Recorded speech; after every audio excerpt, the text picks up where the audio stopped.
Monsieur le maire, mesdames, messieurs les élus, mesdames, messieurs les représentants des marraines Ndeye Seck Signature et Amy Bala Tall, population de la ville de Thiès, chers invités.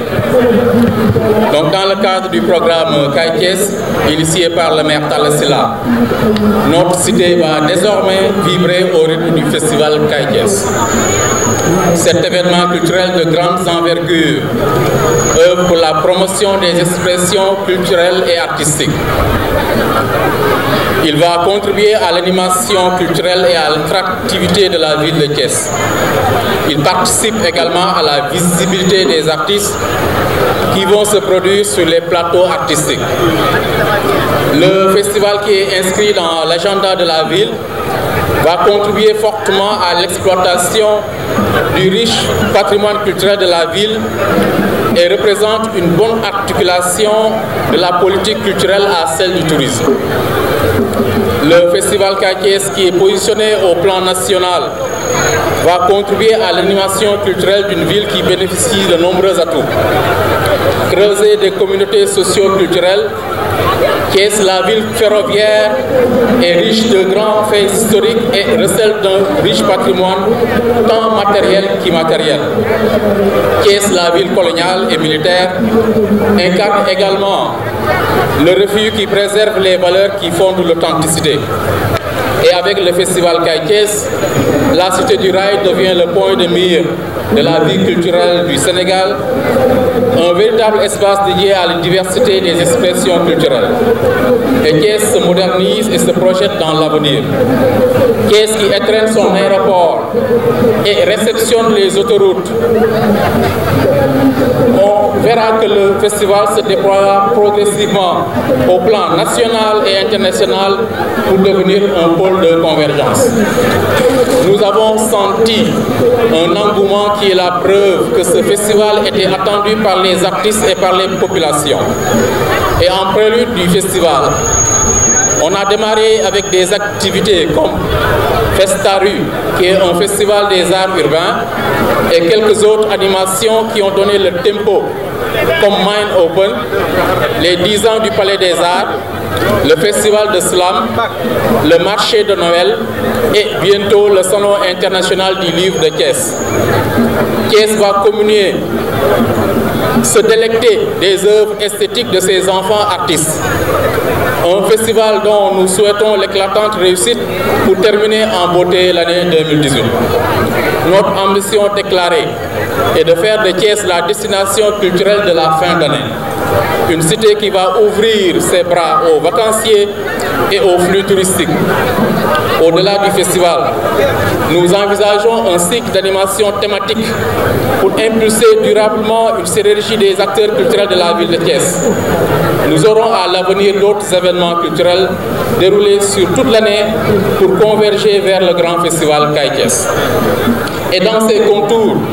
le thème de cette édition 2018, le Vivre Ensemble, va permettre aux habitants d'assimiler les capacités de vivre dans un environnement de diversité à partager harmonieusement. Ce thème sème donc les graines pour une culture de paix. Il favorise le respect mutuel, le bon voisinage, la parenté à plaisanterie, la solidarité, la tolérance, la compréhension, le dialogue et la participation citoyenne. Il œuvre pour une structure sociale apaisée, un cadre de vie salubre, une vie culturelle dynamique et un développement économique équitable. Et la participation de la société civile, des médias et des institutions éducatives, du mouvement associatif est essentielle pour un vivre ensemble dans les espaces de vie, notamment en milieu urbain, réceptacle par essence de diversité sociologique et culturelle. À la suite donc de la première édition, nous avons maintenu les acquis artistiques et avons procédé à une animation scientifique du festival avec des panels de haut niveau. Le festival est surtout un prétexte pour rendre hommage à d'illustres personnalités qui ont marqué de leurs empreintes la ville de Thiès, en l'occurrence la diva Ndeye Seck Signature et son guerre Amy Bala Tall. Un duo qui mérite notre reconnaissance et toute notre gratitude. Le maire Talla Sylla n'a pas lésiné sur les moyens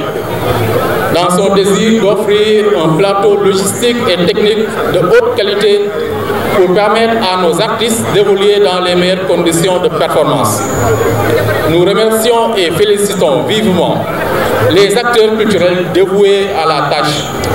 qui se sont vraiment engagés dans la réalisation de cet événement majeur.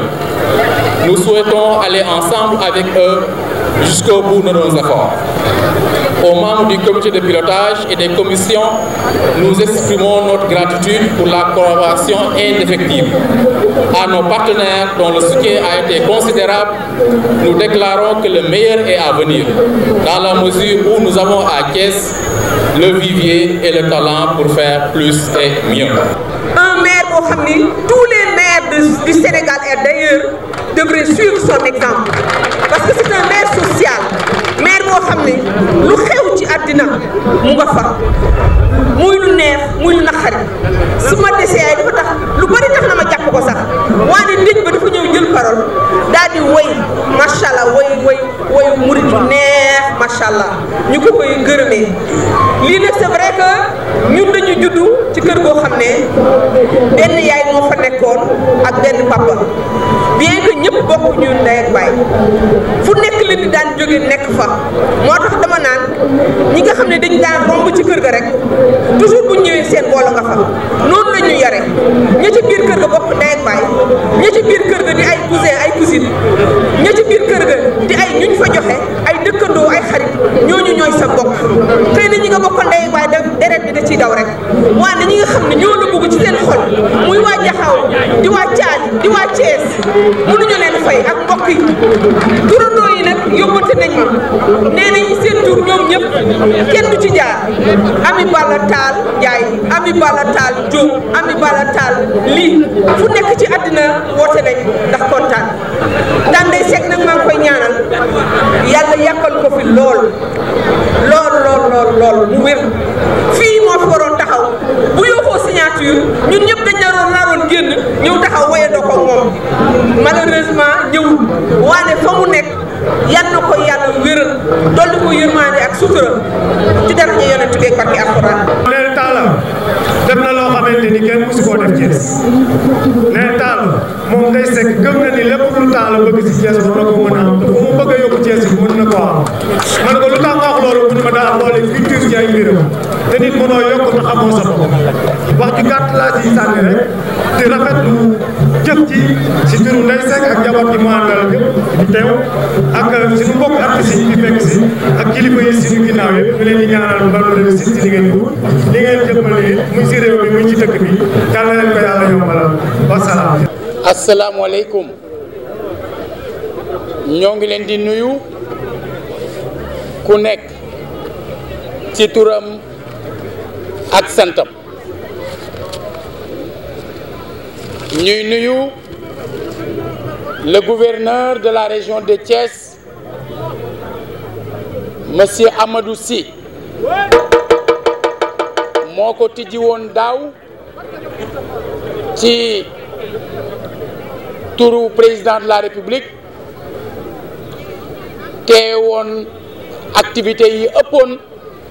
ci première édition Kaay Thiès suñu borom dogal ren ji mu teewaat ko ñu ciy sant yàlla bu baax a baax di nuyu suñu kilifa diine yi fi teew yépp muy yi dëkk Thiès muy ku mel ne Serigne Saliou Bousso te jóge ba Mbacké te oustaz Ibrahima Faye mi doon def ñaan gi lim leen ñooña ñëpp maa ngi leen di nuyu di leen gërëm bu baax a baax ci seen teewaay ci jataayu tey bi di nuyu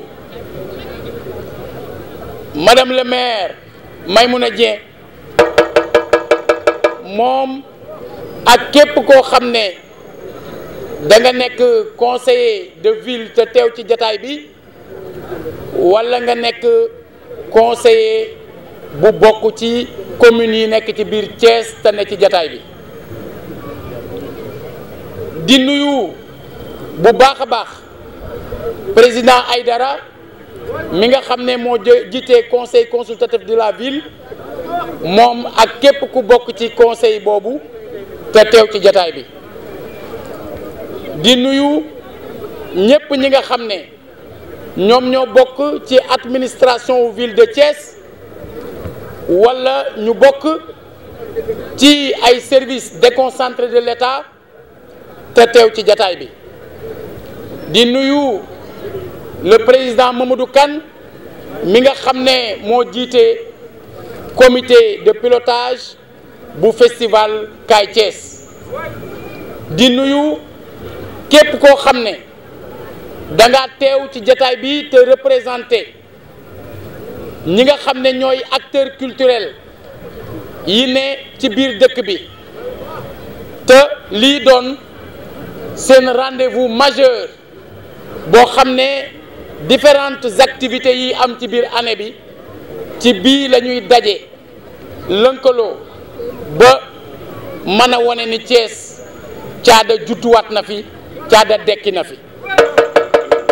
di nuyu képp koo xam ne invité nga wala ngay Thiès waa bu yëg yëf yi te rot si ci jataay bi rawatina ñi nga xam ne daaw ba ren ñi ngi mobiliser wu à travers des commissions pour que ñeenti fan yi ñu dëgmal mu doon ñeenti fan yoo xam ne waa Thiès kenn dootu ko fàtte na mu demee woon daaw ci première édition bi ci nuyoo bi nag ma mujjee ñi nga xam ne ñoom ñoo fi teewal ñaari marraines yi muy ñi teewal famille yu fa Ami Balla Tall di nuyu ñi nga xam ne ñoom ñoo fi toogal soxna Ndey Seck Signature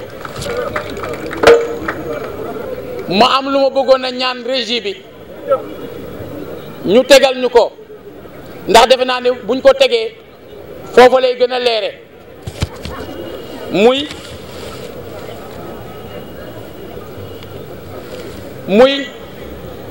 signature ndeke yaay borom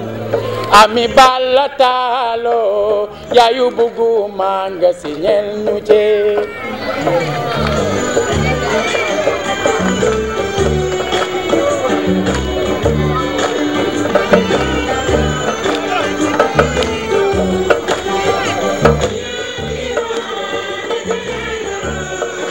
Y a-t-il vraiment besoin de dire un mot de plus? Ceci confirme cette vérité que l'art est le plus court chemin d'un homme à un autre.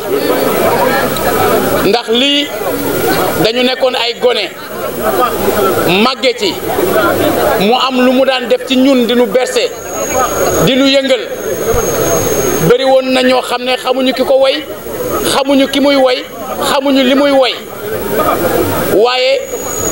woy wi def na ci ñoom loo xam ne kenn ku ci nekk lam ca dund moom rek moo ko xam kon lii buntu la bu ñu rendre hommage Ndeye Seck Signature ndax bis bu ne ma baamtu ko di wax ne du ñu xaar ba ay nit di fi jóge pour ñu di leen rendre hommage Sartre moo daan wax ne je n'ai que faire d'une réhabilitation posthume c'est ici même de notre vivant que les procès se gagnent ou se perdent muy moom muy ku mel ne Ablaye Ndiaye cosaan mi ñu ko defoon daaw mérité na ñu tuddee ko lu mel ni waaye suñu waajur woowu di soxna Ami Balla Tall ñuy ñaan suñu borom yokk yërmande ci moom moom itam mérité na ñu rendre ko hommage à travers festival bu mel ni tey jii ñi ngi doon ñaanal docteur Bekay Sidibé mi nga xam ne bokk na ci ñi waajal li ñuy ñaan suñu borom yokk yërmande ci moom teeru ko teral ko nañu ko defe woon daaw nga xam ne kooku ñuy wax soxna Khady Bintou Gaye bokkoon ci ñi waajaloon bu daaw bi te fekkewu ko ñu ñaanaloon ko ci noonu la ñuy ñaanale Bécaye di fas yéene tamit le 31 ci suba Max Maguette Gueye mi nga xam ne moom ñëpp xam nañ ko ci animation ci dëkk bi ñu màggandoo ak moom maak moom ñoo daan ànd di dem cinéma bi ñu nekkee gone yàlla dogal bisu 31 bi nga xam ne moo waroon nekk clou bu festivalu daaw ca lañ ko denc ci wàllu 19h loolaa waral daaw ci 31 bi teewuma ci ndax mënoo denc sa xarit 19h guddi gi ngay dem fu ñuy defe lu xumb waaye ngeen xam ne képp koo xam ne da nga nekk ci biir Thiès te nga jóg fi te ñu yëg ko ñi ngi lay boolewaale ci hommage bi ñuy rendre waaye dafa fekk lii def ci bokk muy caada dañ ñu daan wax ne caada ju réer gàcce gu rëy la ndax caada mooy culture réew mu amul culture amatuloo personnalité amatuloo identité te Sénégal identité am dafa reposer sur une diversité boobu nag mooy suñu richesse moo waral thème bi ñu jël ren ñu tuddee ko vivre ensemble xam nga boo demee ci réewu tubaab yi dafa am lu ñuy wër mooy nu ñu mën a fexe ba vivre ensemble ñun suñu borom defal ñun déjà ñuy vivre ensemble ndax bu ñu wuutee ay diine am nañu tontu bi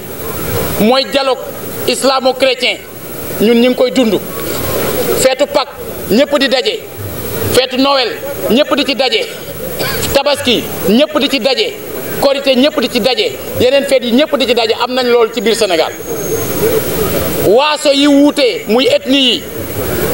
suñu borom may nanu ñu am parenté à plaisanterie muy kalante boobu tax na diggante séeréer ak joola diggante séeréer ak pulaar diggante njóobeen ak njaayeen diggante mbayeen yi ak jaxate yi diggante xumma ak silla ak ñeneen jeng ak gay ak jaañ ñooña ñëpp ñuy faral saa yu ñu amee lu dox sax ci seen diggante lu ñagas suñu yëgee ne ay kal lañu rek buñ ko feeñalee mu mel ne histoire mësul am seen diggante réponse boobu ñun Sénégal am nañ ko beneen ba ca des mooy soo jógee ci beneen réew nga xam ne ñun ak yow bokkuñu réew réponse bi am nañ ko mooy teraanga kon ñun suñu borom may nañu ñuy vivre ensemble dafa am loo xam ne nag mën na ko yàq mooy lépp loo xam ne war na mën a indi tasaaroo ci suñu biir loola nag li koy saafara mooy respect nit ku nekk xam ne yow ak sa moroom yàlla dafa bind te yemalewul da ngeen a wuute ni baaraam yi wuutee waaraam yi sax laay wax parce que mooy wolof plurielu baaraam mooy waaraam ni waaraam yi wuutee noonu la ay nit di wuutee maintenant c'est pas parce que nit melul ni yow doxalewul ni yow gëmul li nga gëm que da ngaa war a jàppe sa bopp ne yaa ko gën wala da ngaa war a dox ci kawam kenn ku ci nekk boo respecté sa morom xam ne dafa nekk yàllaa ko nekkal nga nekk yàllaa la nekkal mu am foo jaar moom am fuñ ko jaarale xëy na yow famille ba nga yaroo mu am diine boo gëm xëy na am na beneen famille boo fa yaroo woon doo dajeeg loola te famille ba nga juddoo yaroo fa tànnaloo ko sa bopp kon boo ko wéeree ci respect boobu dundandoo nekkandoo amandoo jàmm day daal di doon farata tey nii ñu fi nekkee muy communauté Mor muy communauté cap-verdienne en fait de Thiès parce que fi lañ bokk ñoom muy communauté alpulaar muy communauté séeréer muy communauté bambara muy communauté wolof muy communauté malinké muy communauté mandeng ñëpp ñi nga xamante ni suñu borom dogal na ñu bokk di dëkkandoo ci dëkk bi joolaay ñu ngi fi ñëpp a ngi fi ñooña kenn ku ci nekk da ngaa war a jàngee ci ne li nekk ci sa morom te newul ci yow ci lu baax loola ak yokku la bu nit ñi dee weccee ay xalaat di daje surtout ci domaine caada bi kenn ku ci nekk di mën a déglu sa morom di seet la gën ca moom du def lu dul gën a dëgëral suñu nekkin ci biir société bi maanaam woote wuñu festival ngir fo dañoo woote festival ngir wone ñun Thiès ñooy ñan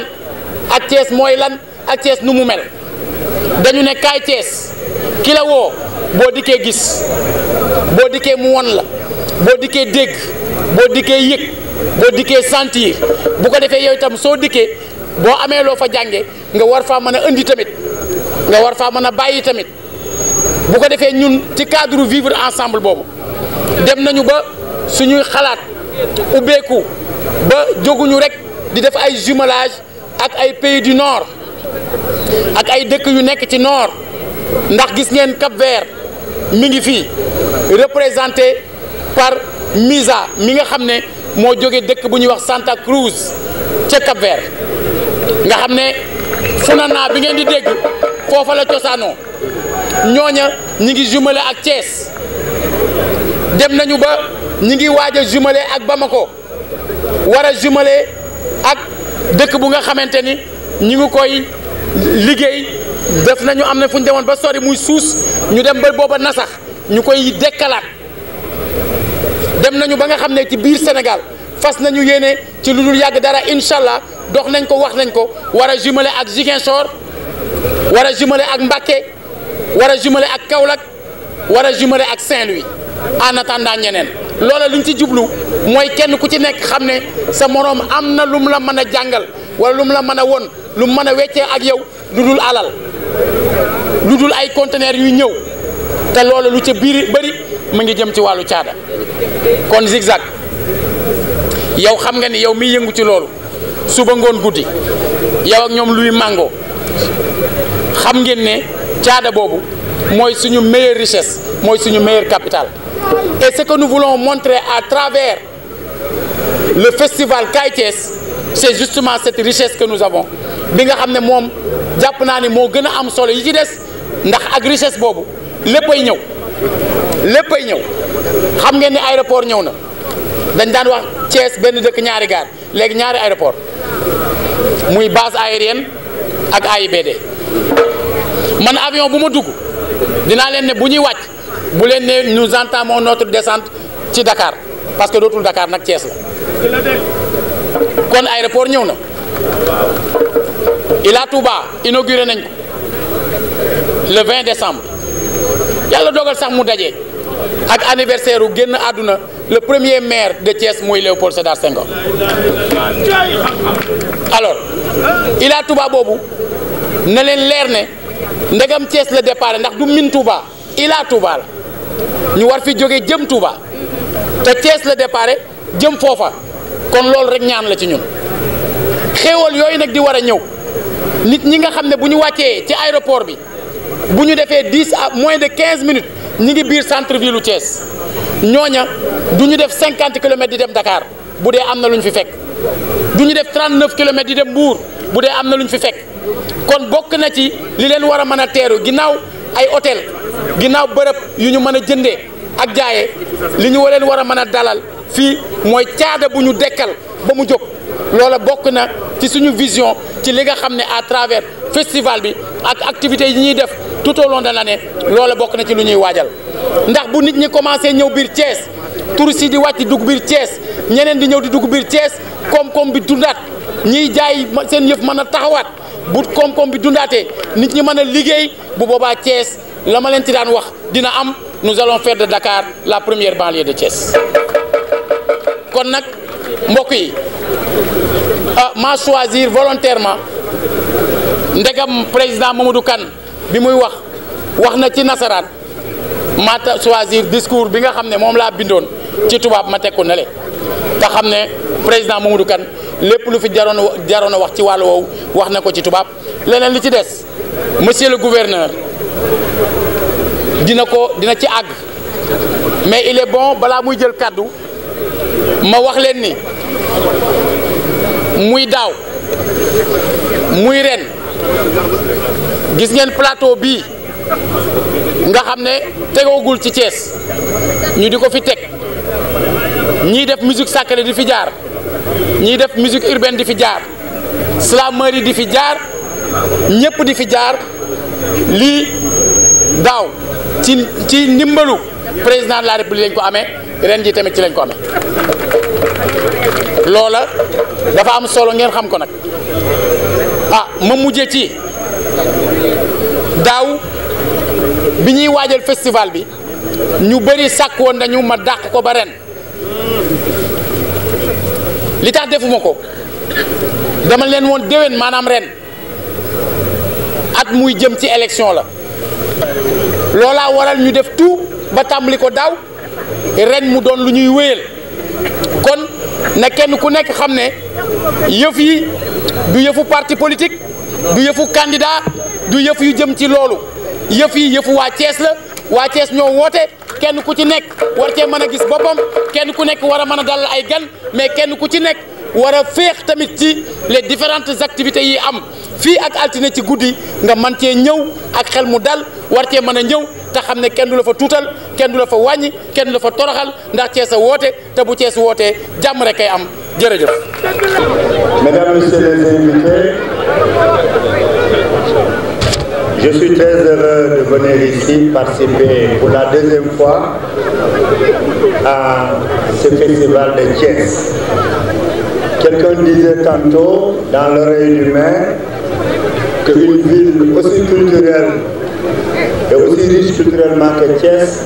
mérite d'avoir un festival à sa dimension. Et le maire Talla Sylla lui a donné ce festival. Je voulais donc le saluer et saluer aussi les familles des marraines, Ami Balla Tall et les 7 signatures, qui sont des figures notables au niveau de Thiès. Ami Balla Tall dans le cadre de ses activités et aussi à travers sa famille. J'en profite pour saluer mon ami Bougouman et sa fille, mais aussi des 7 signatures qui est connu à travers la culture et qui a été pendant longtemps une des partenaires de la gouvernance à travers toutes les activités communes. Je me rappelle bien, quand j'ai adjoint au gouverneur ici, chargé de développement, toutes les cérémonies organisées le 4 avril, elle venait et elle participait à l'animation. Et c'est tellement vrai que quand je suis venu ici comme gouverneur, elle a tenu à venir, malgré l'âge, malgré la fatigue. Elle m'a dit, monsieur le gouverneur, demain nous pour Bakhantal Waye Monoum. Donc nous voudrions nous joindre au maire pour lui rendre un hommage. Et demander à ce que les populations de Thiès gardent à l'esprit ces personnes qui sont offertes en exemple. L'année dernière, c'était Ablaye Ndiaye Thiossane. Cette fois-ci, c'est des 7 signatures. Et l'année prochaine, Inch'Allah, ce sera d'autres figures marquantes de la culture. Mais je voudrais vraiment remercier M. Talla Sylla et remercier tout le monde. Tout ce qui devait être dit a été dit et si bien dit que ce qui reste à faire maintenant, c'est de faire face à un bon festival. Et nous souhaitons qu'on prenne toutes les dispositions pour avoir un bon festival. Comme on dit, ça a bien commencé. L'année dernière, ça a été un excellent moment de richesse et de partage. Donc je voudrais féliciter tout le monde, féliciter le maire et vous dire aussi surtout que nous remercions tous les artistes qui sont passés. J'ai vu mes parents de couleur, j'ai vu les Diola, nous avons vu les amis qui sont venus des îles du Cap-Vert, on a vu la communauté Mandeng, on a vu les Diola, et j'ai vu mes esclaves sérieux qui ont tenu à attendre que je passe avant de faire leur prestation. Donc je voudrais remercier toutes ces populations.